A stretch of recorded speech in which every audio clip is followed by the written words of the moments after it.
Podcast, your home for all things Astros.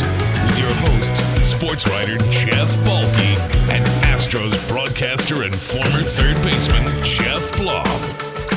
Now, here's Balke and Blummer. What is up, Astros fans? Welcome to episode 93 of the Believe in Astros podcast on the Believe Podcasting Network. I'm Jeff Balke, back from the mountains of Colorado, though I still have a nosebleed. Thank you very much. My partner, Geoff Blum, is back with me this week, enjoying the part-time off-season. Blummer, how are you doing this morning? I'm good. Little exhausted. The schedule's been chaotic, but it's good to be back on. Yeah, I want to talk to you about that. At first, right out of the gate, the Space City Home Network. So I talked a little bit about it with Mike Stanton last week, who generously filled in for you. And,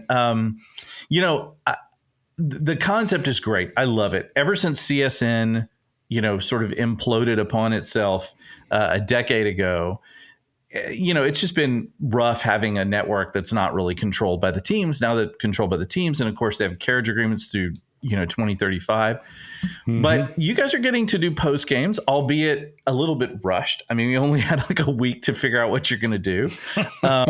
But still, it's cool to see you guys talking about the game. I don't have to sit there and listen to Fox guys or MLB guys. I can listen to the local people. How have you liked it so far? Well, I'm just grateful for the opportunity, and I can't believe it took 7 years to figure this thing out. Right. But, eventually it did. But yeah, I mean, it's always interesting to be on the production side of things because you figure as a fan and as an ex-player, you just turn on the camera and talk some baseball and we'll all be good. But, you get a lot of cooks in the kitchen and things start to unfold. I almost said unravel, but unfold.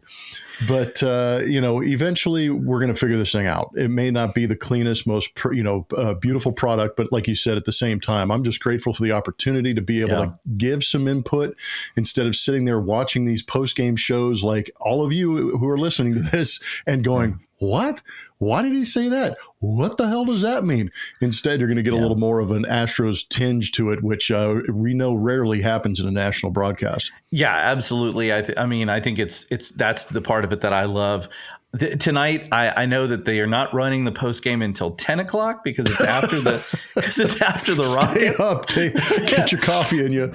Listen. I'm going to be at the Foo Fighters tonight, so I will not be watching that 10 o'clock. Good. Yeah, I will not be. I'm not going to be watching that 10 o'clock broadcast.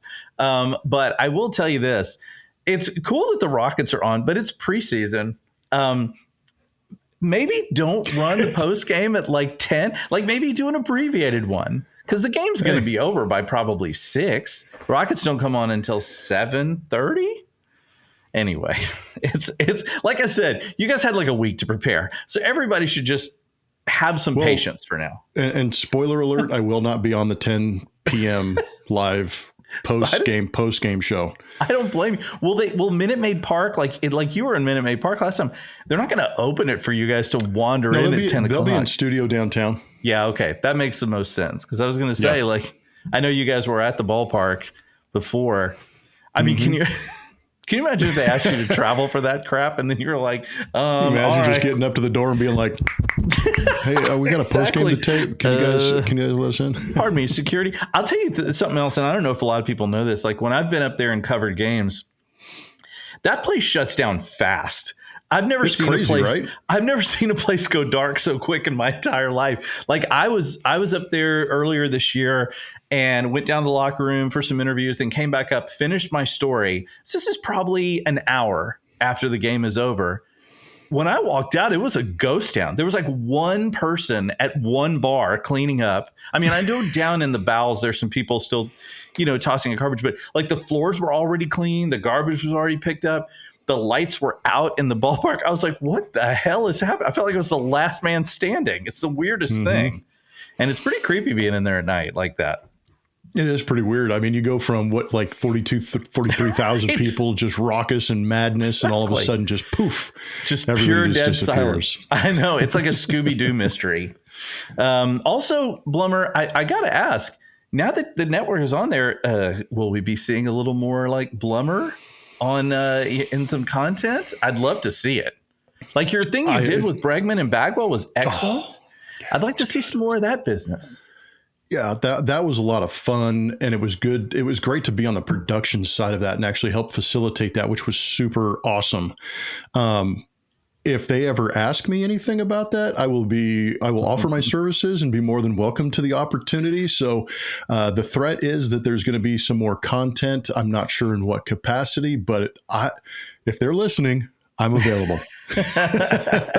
Aren't we all? Because it would be fun.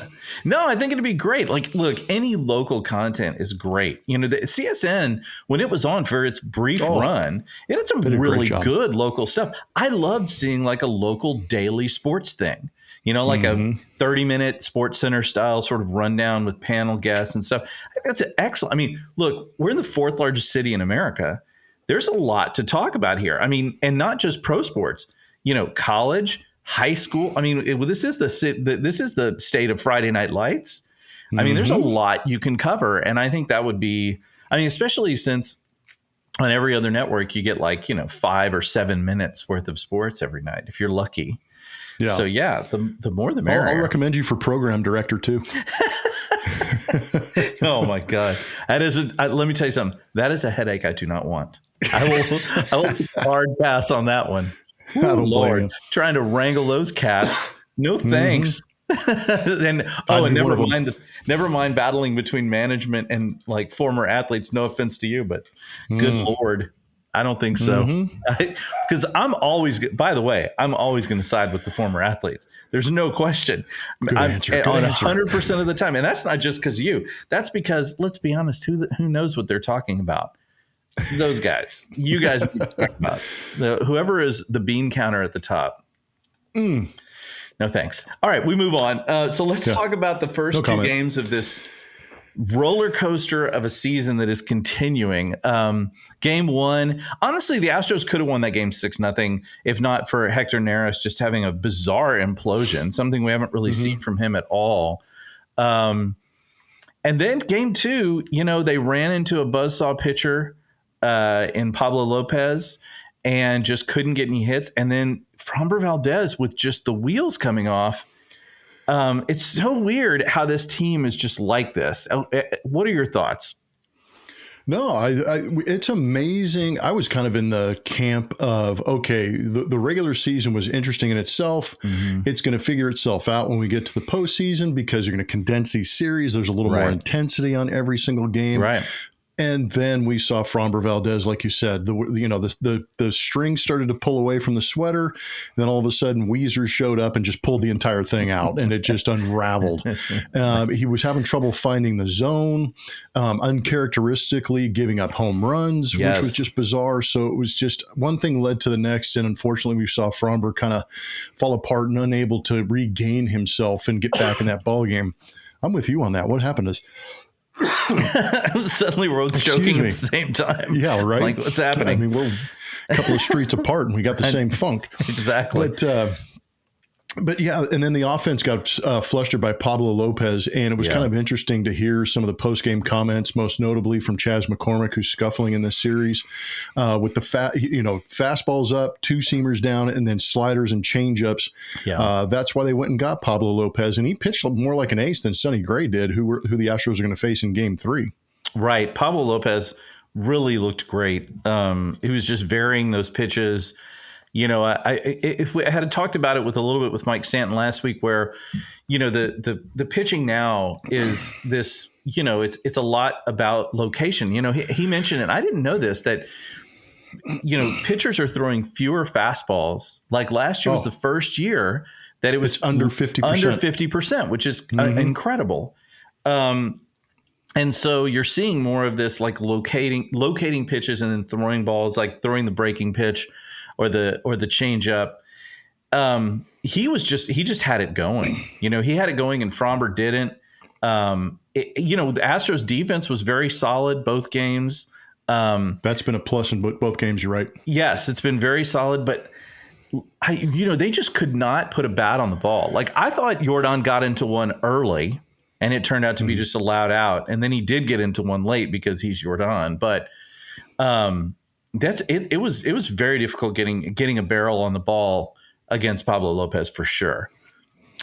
Yeah, and that's I'm trying to figure out how to say this diplomatically. You're going to have games like game one where the Astros come out and slug. The expectation with Ober starting because of the wild card round, you expected the Astros to mash. They did. And when they hit the home run ball, they are hyper successful. When they score first, they're hyper successful. But in the playoffs, you're going to run into games like Pablo Lopez. And you may even see it tonight with the Astros in game 3 against Sonny Gray, who last time they faced him, granted it was in April of this season, he struck out 13 Astros. So keep an eye on that. They're going to be doing a lot of studying. But what I'm trying to get to is you've got to change. If you're not going to go out there and slug and you're facing a guy that's just dealing, you can walk back after that first time through the lineup and go, dude, this guy's got his A game. We need to battle. We need to scrap. We need to claw. We saw a couple of base hits. We saw guys getting into scoring position. We saw walks. Yeah. What we need to see is productive outs. And I'm not picking on this one guy, but there's a guy at the bottom part of the order that had a couple of runners on and didn't move them 90 feet. If you're going to make outs, make sure that one out you make is productive. Yes. And that's where I kind of felt like Jeremy Pena, who's done a great job of swinging the bat in the postseason again, getting on base. If it's a third inning, bunt him to second base and let the top of the lineup try and drive him in. If you have him at second base after a leadoff double, hit the ball the other way, get him to third base less than 2 outs, because sometimes just cracking the seal and scoring a run gives your team hope and confidence, and everybody's pushing in the right direction, and things could change the momentum a little bit. That's all I'm trying to say. Well, look, you're not alone in that. I think, I posted on Twitter in my semi-emotional state that, allowing Martin Maldonado to remain in a game where you cannot hit, but you getting guys on base because, like as you mentioned, Jeremy Pena has been fantastic. Gosh, it's almost a crime, that you get guys, because what happens is you have this sort of like you're going along, and there's just a cliff. And that cliff is, and you can't get to the top of your lineup. Jose Altuve bunted for a single, right? Like these guys will do anything to get on base. And so that's the mentality that I like that. And you've got to have that. And I'll bring up one other thing, not to totally dog on Martin Maldonado, but I'll bring up something else. What is with the Astros? And this happened in both games, really. They are not seeing enough pitches from these guys unless they're getting base hits or home runs. They're not fouling balls off. They're not forcing longer at bats. It feels to me like there's a lot of guys up there swinging, for the fences. As good as he has been at the end of the season, Jose Abreu, I can't calculate the number of times he's 0-2 after the first 2 pitches. And it's his lob numbers, those left on base numbers have gone up, and that's going to be a strategy for the opposing team with him hitting behind Tucker. I feel like to me, like the Astros are so good at getting into pitchers just by having good long at bats, and they just haven't had that so far. They just really haven't. They've gone up there with the mentality of hitting home runs and driving the ball, which is great. But if you can't drive the ball, then you need to do something to prolong those at bats. Increase that pitch count. Get into the bullpen. That's something the Astros have done consistently for the last 6 or 7 years. I just haven't seen that in the first couple of games. I wish we would see more of that. No, I agree. And in their defense, when you're facing a guy like Pablo Lopez, who's locating and getting ahead early, sometimes you shift your mentality like, I've got to attack that first pitch fastball I see. And sometimes it's maybe on the edges. So it makes that swing decision just a little bit tougher. And like you said, instead of fouling them off, they pop it up or they roll it over and it's in play and you're out. So, it's a tough line to walk when you're facing a guy like Pablo Lopez, who is absolutely darting every edge. And DJ Rayburn's strike zone was terrible. Both sides. I mean, it was bad for the Twins. It was bad for the Astros. And so you kind of get in this defensive mode with no strikes. And that's where you start to see a little bit of that swing early come into play. So credit to Pablo Lopez overall. But I could see them working some counts. That strike zone was crazy. Like he refused to call a low strike. I mean, there was just unless Carlos Correa was up. I mean, he wasn't calling a strike at the bottom of the zone. There's no way. He's just not calling one. So here's the next thing that was brought up when I was on the radio yesterday. is this necessarily a bad thing since the Astros have been so good on the road? And my answer was maybe if this were a 7-game series, but in a 5-game series, you can't really afford to lose anything. You lose the momentum. But look, let's be honest. The Astros were great on the road this year and terrible at home. On both sides of the ball. Right, exactly. And if you look too, like a lot of teams have been bad at home. We've seen what happened to the Dodgers. My goodness. And even the Braves nearly lost both of their games at home. So it's things are not exactly going great for the home teams in this early ALDS. Maybe for the Astros, this is what they need. Go to Minnesota and crank out a few home runs and see what happens. No, I'm with you on that. Their numbers are egregiously better on the road for whatever reason. And, not to mention they're scoring almost 5.5 runs, over 5 runs on the road. Right. Their pitching staff is giving up a 3.62 ERA. So it's kind of this perfect marriage of good offense, good pitching on the road. Yeah. And why do we still hear the narrative, it's going to be a hostile environment? All I heard from the Minnesota Twins is it's louder at Target Field. It's going to be mayhem. Dude, pump the brakes, Minnesota. I would love to bring a microphone with me everywhere the Astros have gone this season and just play back what they're hearing and what they're dealing with. Right. And go ahead and bring it. These guys have dealt with the worst of the worst. Right. And they have thrived. So go ahead, bring the booze. Exactly. Because booze season usually brings wins. That's exactly right. And I'll tell you something else too, Blummer. I've been thinking about this a lot. I just don't feel like in most instances that the crowd intensity has as much of an impact on baseball as it does in other sports. And the reason I say that is because, first of all, in football, you just have there are more people, right? You sometimes have 100,000 people in a stadium that's the same size as a baseball park. I mean, that's just, that's just incredible. And in basketball, you're in a sealed in arena. So when it gets loud in a basketball arena, you can't talk to people next to you at all. So I feel like with baseball, especially with the open roof and all that, I just don't know if it's that loud. But to your point, even more importantly, the Astros are great in bad environments. They love it. They're like, they welcome it. It's almost like they're opposite of kryptonite. Like whatever the opposite of kryptonite is for Superman. It's adrenaline like booze or seem to just energize them. It's like they just suck it all in and like suddenly become superhuman. So go ahead and bring that stuff. I think it's good for them. You know what a lot of fans don't realize too, and obviously the crowd noise adds to the ambiance and the atmosphere. Right. I love it. When I'm a fan, I'm booing, I'm cheering. I want these guys to hear everything, and I feel like I'm a part of it. But when I was on the field, the worst hecklers I ever had were in stadiums that were not full. When the stadium gets full, it turns into white noise. It's just this ambient that's kind of going. But when you have 3,000 people in the stands, and I got this guy yelling, "Tabak nak Blum," effing me in French, I hear that guy. When I'm in Veterans Stadium and that dude down the third baseline who's had a rough day at work and a couple of beers, "Blum, you stick." Guess what I hear? I hear that guy. But if he's got 35,000 friends around him, I don't hear nothing. I just hear this. That's it. I tell you, it reminds me years ago when the Astrodome was basically empty, right? This was in the 80s. Every stadium's had those years, yeah. Yeah, when they had some bad years in the 80s. And some buddies of mine and I went to every single Mets game. Every single one, like when they were here. And for the most of the games, we sat out in the bleachers, had a dome dog, had some dome foam. It's all good. But one day we managed to squeeze ourselves into a spot right beside first base, where none other than Keith Hernandez happened to be playing.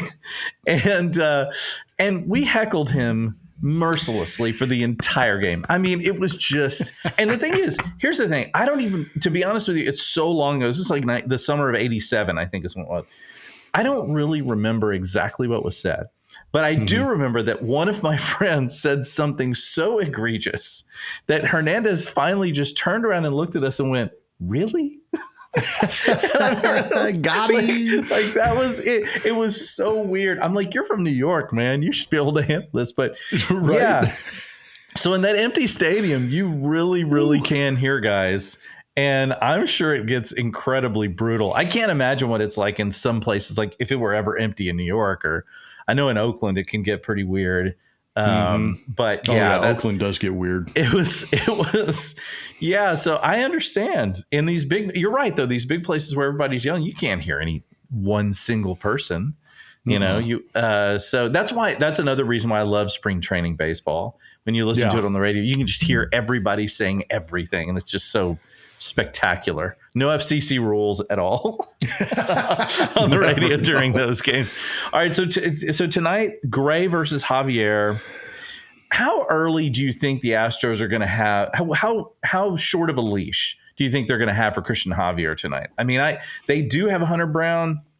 They do have Jose Urquidy. They have a full complement of bullpen guys who should be rested after the day off. Like, what do we think? You know, I mean, obviously, if he's pitching well, they're going to leave him in, and rightfully so. But how short of a leash do you think we're going to have on him? Well, you've got to be careful because, you know, you win this game, no matter what you're playing game 4. Right. So you've got to protect game 4. Who's going to be those two guys? So I think 2 guys in that bullpen that haven't been announced as maybe starters or piggyback guys for game 4, whether it be Urquidy. If I had to go out on a limb right now, I'd say Jose Urquidy is going to start game 4, be backed up by JP France, and then, you know, everybody else. But so you got to protect against that. So your bullpen is already 2 down. I think in a perfect world, you've got Cristian Javier giving you 2 times through the order. If you go 2 times through that order, maybe in that 4th or 5th inning, you're sitting there seeing where you're at, and you're able to get to that point, and you have, you know, it depends on hits, exit velocity off of him, how many runs have been scored, is he walking anybody? You know, a lot of these things come into play. But once you get to that second time through the order and we have exhausted Cristian Javier, we've gotten everything we want out of him. Right. Then what? To your point, you know, Hunter Brown finishing off that game 2. How much does he have left in the tank? There was a day off, so you might be able to get an inning out of him. Stanek, I mean, other than, you know, being Stanek and kind of missing the zone, he got through his inning. He did. You know, how do you get through that? You know, because I think it's what's going to be important in this game is Javier giving you a good 2 times through the order, and then who's the bridge? Who's the guy that's going to get you to you know, hopefully a good Neris, Abreu, Presley type situation. I think that's where the question lies. And just a quick note, during the regular season on the road, Cristian Javier had a 5.17 ERA. He was much better at home. Yeah. Gave up 7 home runs at home in, I think, 68 innings. In 94 innings on the road, gave up 18 home runs. So he has got to throw strikes and keep the ball in the ballpark. Yeah, if they can get 4 innings out of him, then you can Doesn't that feel? Yeah. If you get 4 innings out of him, you really just need to get 5 and 6. Which to me, you've got Brown, Maton, you've got Stanek, you got Montero. You have 4 guys that you can bridge your way through to Neris and Abreu and Presley. So and because everybody's rested now, you don't want to. Also, do have to think about game 4 because you don't want to burn out everybody. So they're probably going to be pretty careful with them. If they do end up in a game 5, do they bring JV back? I mean, it's could you imagine, dude? I want to be at Minute Maid Park. I mean, I don't want to be at Minute Maid Park for game 5 unless I absolutely have to. Exactly. But a Pablo Lopez and a Justin Verlander show. Yeah, that would be pretty exciting. good. I know Major League Baseball wants that. Although, you know, man, Verlander has not been great on short rest this year. God damn. I hate even talking about that kind of stuff. The Athletic mentioned an interesting matchup tonight, too, and that is Royce Lewis against Javier. Lewis has been murder against right-handed pitchers, particularly fastballs. And, you know, that's exactly what Javier does. I think he's a guy you really have to be careful with. I mean, he's a guy you have to be careful with, period. But with a right-hander, you know, especially if look, one of Javier's biggest problems has been his breaking pitch. If he can't get that breaking pitch to work, you know, he's going to have to be really good at locating the heater. And Royce Lewis can hit the high fastball too. So Yeah.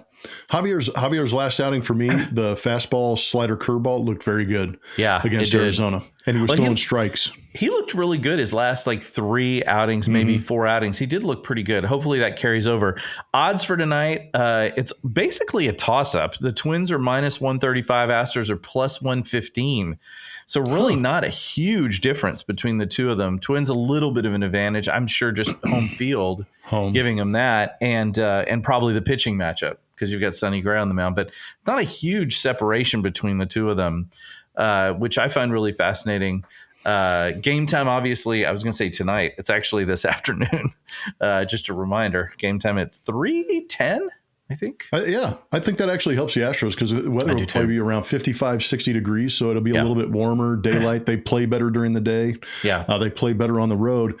I got a question for you. Did you hear Dusty saying that he is going to use, which is interesting because you're going to put a fly ball pitcher on the mound and obviously Yordan Alvarez in left field, which is not something Dusty normally does, but he's doing it to force Yainer Diaz into the game at DH possibly. I haven't seen the lineup yet. Good. I hope that's the case. I mean, look, Michael Brantley is spectacular, but I like Michael Brantley when he's had a day's rest. Now he's had one, maybe another. I think that's the idea too. And off the bench, I like him with that for a possible game 4. But Yainer Diaz needs at bats. I mean, that's just the reality. He needs at bats. The guy can hit it all over the yard. That's the thing that's been remarkable about him is never mind he's a constant threat. He is. He puts so much pressure on not just the pitcher, but he puts so much pressure on everyone in the field because you don't know where he's going to hit it to. He sprays the ball all over the place. He can hit the long ball. He drives for doubles. And he's not an unathletic catcher. He's not a guy that he can run. You can't double him off as easily as you can in a typical catcher. So and frankly, I would like to see the Astros employ a little more hit and run against if they can get a guy on, like you said, if you can get Jeremy Payne on, or you get somebody on, and then you can get I'd be fine with that too. Let's get a little hit and run action. Play a little bit of the strategy game. Yeah, play a little small ball. Let's see some of that. I want to see how that happens. Because I don't understand why you can't pick pockets of your lineup. Obviously, we know 1 through 5, these guys are going to go out there and mash, take walks, get big hits. But when you get down to that bottom part, why can't you employ a little bit of strategy in small ball with that pocket of your lineup? I don't mind that idea, especially here in the playoffs against good pitching. Right. And honestly, I think when you see teams that are really good, they're teams that are also really creative. Teams that are really creative in complicated, difficult situations. Sometimes it's a risk, but that's sometimes you got to take those risks, especially in games where the margin is so small. The margin for success is really going to. I mean, we say that, and the Astros got blown out in the last one, basically. But the truth is that the margin in these games is tiny. If you let's just take for example, you get Jeremy Payne on first. If you're able to just get in a hit and run or a bunt, something like that to move him over, and now you turn the lineup over, and you've got the top of your order. Double play. Exactly. And especially with Jose Altuve, who's a guy that really he'll hit anywhere, anything. Let's throw it up there. So I'm with you, Blummer. I think we need more of that kind of level of creativity, more of that level of thinking outside the box against these guys. Yeah, and one thing that a lot of people don't talk about, you're like, play small ball, do this, do that. It puts pressure on the defense. Yes. And if you can make that defense uncomfortable and maybe make them play out of position or try and anticipate something, it just gets their mind moving a little bit, and then that forces them to come in and make the catch, make the decision. Where am I going to throw this ball? Oh gosh, I made a bad throw. I got away, and all hell breaks loose. Right. You're putting pressure on the defense isn't a bad idea. Well, you see that too with if you just Jose Altuve bunted, the third baseman was standing practically in the grass. He was like, crap. It's like that's one of those things. Or sometimes you just put pressure on guys because look, the Twins are a pretty good defensive team, but they're not above making an errant throw. And the they're Astros kind of iffy on the corners for me. Yeah, and the Astros have been very good at capitalizing on those types of mistakes. And extra outs. So just want to push. Yeah, everything. You just get those base runners moving. And to me, good things happen when you're like that. I mean, look, I love the Gary Pettis attitude. It's just everybody run all the time. I love it. So I read this interesting story by Ken Rosenthal where he's talking about the structure of the ALDS and how it seems to be favoring the away teams, the teams with the lower seed. And one of the things he mentioned, and I thought this was, because I don't know how much, there is to go with that, because he talked about how much rest there is in between. And I don't know how much that makes a difference. But one thing he did mention is that it really does favor teams with, say, just two really good starting pitchers. If you have two really good starting pitchers, then even if the rest of your team is mediocre, you can come in and and of course we saw this with the Astros when they played against Kevin Brown back in the day, or against the Braves, obviously. You have a couple of really good pitchers and you can just shut a team down. And he suggested one option would be reseeding in the postseason instead of always having the top seed play the lowest seed, that sort of thing. I don't know that it matters that much, though. What do you think about the structure generally? Well, if I'm understanding this article correctly, it sounds like a defense of the Los Angeles Dodgers. Well, who would dare suggest that Ken Rosenthal would be trying to protect the Los Angeles Dodgers? I love Ken, but man, this sounds just like a defense after what we saw in the first two games. Because I was on a radio show the other day, and that question popped up, and it was primarily because of the Dodgers, or the National League Division Series with the Dodgers and Arizona Diamondbacks.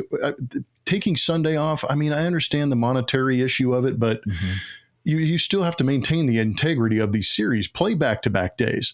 Because now you're going to have a division series with 5 games between the Diamondbacks and Dodgers where there's going to be 3 days off.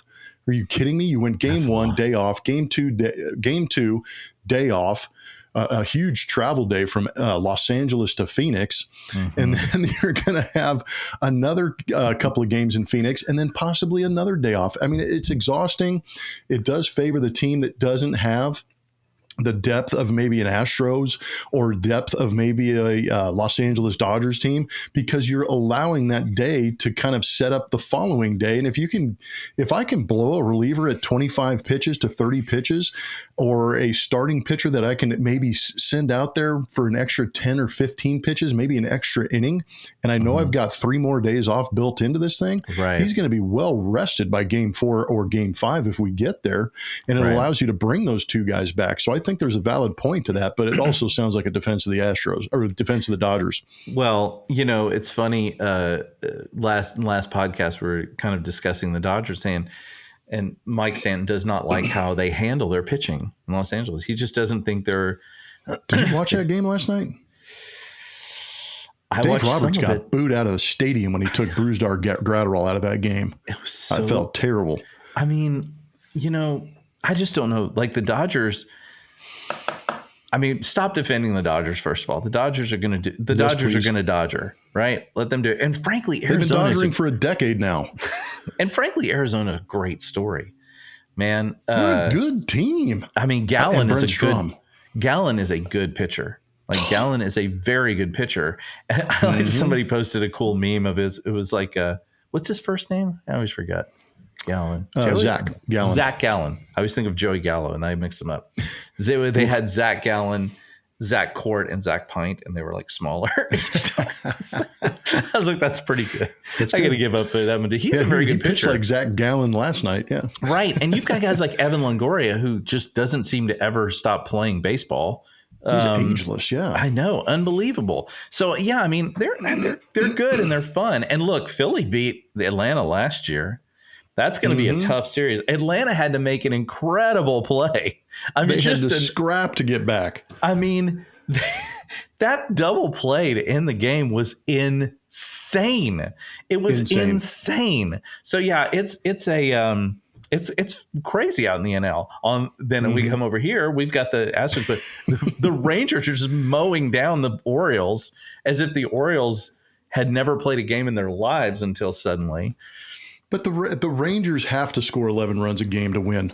It's amazing to me that you see them score 11 runs and they win, and they're like, yeah, we demolished them. And I looked at the score and I'm like, dude, that's 11-8. I'm like, you gave up 8 runs and you had to slug your way out of that thing. It's crazy. I know. You wonder how long that can last. You get against that's what I seriously wonder. Yeah, you get against a team that's got good pitching, and suddenly that's the deal. So there was one interesting thing, Colin, that Chandler Rome brought up about the Astros have no lefty relievers yet again, right? And maybe it's me, and maybe I like the modern analytics and all that kind of stuff. Maybe I'm nerdy that way, but honestly, who cares? Right? Like they talk to the Astros pitching coaches and they're like, we're not looking for good lefties. We're looking for good pitchers, right? That's our main concern. Good pitchers. And there are Astros have a lot of good right-handed pitchers who can throw to lefties. Neris is, the other game notwithstanding, Neris has that splitter that's really good against lefties. Ryan Presley's been very good against lefties. And by the way, what good has it done them? Teams keep bringing in lefties to face Jordan. Like, what are you doing? Have you not watched anything in the past? Like, so to me, I feel like that's kind of an antiquated thing. If you've got a guy that can pitch, especially with all the breaking balls being thrown now, it's one thing because guys used to be afraid to go inside on lefties because they throw a fastball, and if they just miss a little bit, they'll turn on it. But now you can throw breaking pitches against guys. You can throw curves and sliders that break in on their hands or changeups that break away from them down and away. I mean, I think it's kind of a weird thing that everybody feels like we have to have lefty-on-lefty matchup. It's not working. I mean, good Lord. I mean, it's funny because Dusty's finally gotten to the point where he's like, screw it. Our guys can hit left-handed pitching, so he doubles them up. You have Tucker protecting Yordan Alvarez, and all it does is if you could see the opposing managers going, ooh, that's where I'm going to use my left-handed pitcher, and then I'm going to bring him in, and then we're going to, oh, shit. Exactly. I mean, those guys destroy matchups. They just destroy game plans. And I think it's more to your point. If you've just got somebody who can keep a hitter off balance out of the bullpen, like a Hector Neris, Stanek, Maton, Presley, these guys have really good matchup splits because the split finger, because of the breaking ball, because of the spin that they have. They create opportunities to get both sides of the plate out, as opposed to just saying, back in 82, lefties got lefties out at this rate. That doesn't play much anymore. And it's a credit to these hitters too, man. Some of these hitters, unless the numbers really are exaggerated, they don't make any sense. You got to bring in your best pitcher. And, that actually, I talked to Larry Durker quite a bit about how he managed. And he always said, I asked him about matchups. I asked him about leaving pitchers in. And Durker always said, he had the same comment. He goes, if I go out to the mound and there's a matchup with a left-handed hitter, right-handed hitter, he goes, I didn't think about the arm they were throwing with. I was thinking about who is the best option at this point. Right. And I think that's what you have to narrow it down to. What is the better option? Is it Thielbar? Is it Robbie Ray? Or is it Seawald? Or is it some other right-hander out of my bullpen? Right. Well, I'll tell you this much. Whoever it is, they better not throw a changeup against Yordan Alvarez. Dear God, no. I mean, just what are you doing? Whenever I see that, I'm like, did you just throw a changeup to Yordan Alvarez? Are you? Unless you have Pablo Lopez's changeup, don't throw it. Yeah, exactly right. And look, the truth is, he got away with one in that first time through. Yep. Yordan just caught it off the end of the bat. Otherwise, that ball's gone. And now I will say Kyle Tucker doesn't hit the changeup nearly as well. So I'm sure you can throw it against him, but don't throw it against Yordan. The man does, and nobody will throw a fastball against him either because they're afraid that. Well, when you turn around 99 and put it on top of the batter's eye, you're gonna put some doubt in people's minds. Yeah, like when you're hitting 115 off the bat. So then they're like, "Oh, let's throw him a changeup. He won't hit that." Just that only comes off the bat at 112. Exactly. It's like a little velocity dip. Unfortunately, that one didn't make the upper deck. It only made the lower deck. It's like he is a beast. Sacrificed the father of the family instead of everybody else. Jeez. He is a beast. The man is a beast. All right. Well, we will be back with a fresh pod next week, brought to you by Bet Online. We could be talking about the ALCS. We could be wrapping up the season. We have no idea. That is the joy of postseason baseball and the sorrow. Isn't that how the entire season has felt? Yes, it has. It feels like you don't know what you're going to be talking about. It's like, what was the old wide world of sports, the thrill of victory and the agony of defeat. That's where we're at. We're on that fence. We are on that fence right now. So you can find us on Spotify, Apple, Stitcher, of course, on YouTube, and give us a follow on Twitter, X, and on Instagram at Believe in Astros. I'm at Jeff Balke. Blummer's at Blummer27. And you can find us all over social media. Please be sure to like and subscribe. Thanks very much for all the reviews and all the questions and comments. We love seeing them, and we're super thankful. Blummer will not be at Minute Maid Park tonight at 10 p.m. for the post-game show. Be on my bed. He'll be snoozing soundly away after or maybe 2 or 3 deep, depending on the victory or loss. Well, yeah, 100%. I will still be at the Foo Fighters, having to come home and write both a recap of the Astros game and a review of the Foo Fighters. Well, I'll still be doing that, but dude, you're going to be exhausted tonight. Oh, shit. I am going to be really exhausted, but the Foos are awesome. They are awesome. They're awesome. And in a little venue, 7130 Music Hall like that. That's good. That's going to be legit. So I'm looking forward to it. So everybody have a good night. We're keeping our fingers crossed about this afternoon game. I'm going to have it pulled up on my screen right here watching, as I'm sure all of you will. Everybody have a great rest of the week. And as always, go Astros.